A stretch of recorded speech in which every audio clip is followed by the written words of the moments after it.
ইফতারের সময় আজান দেওয়া হয়, তখন কি আজানের জবাব দেওয়া উত্তম নাকি ইফতার করা উত্তম? খুবই দরকারি একটা প্রশ্ন, খুবই দরকারি একটা প্রশ্ন। কারণ আমরা যারা নিয়মিত মাগরিবের সময় আজানের জবাব অন্য সময় দেই, রমজানে আসলে আমাদেরও বেশিরভাগ লোকের এটা দেওয়ার সুযোগ হয় না। কারণ ইফতার আজানের ওয়াক্ত, সূর্য ডুবছে, আজান হয়েছে, আমরা ইফতার নিয়ে এমনভাবে ব্যস্ত হয়ে পড়ি, আজানের জবাব আর দেই না। এখন প্রশ্ন হলো কোনটা আগে করবেন, কোনটা পরে করবেন? উত্তর হলো আগে আর পরের দরকার নেই, দুইটাই সমান্তরাল ভাবে করতে পারেন।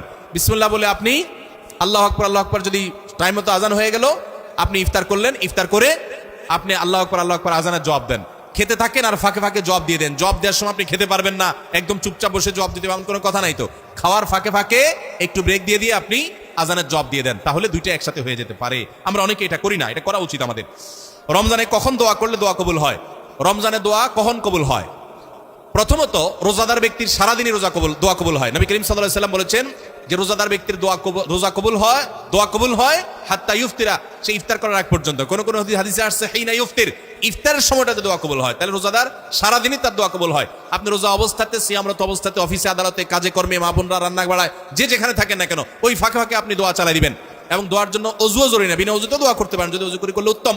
আর দুই হাত তুলে করতে পারছেন না, কাজ করছেন, মনে মনে আল্লাহর সাথে কথা বলছেন, এটাই দোয়া, মুনাজাত চলতে থাকবে।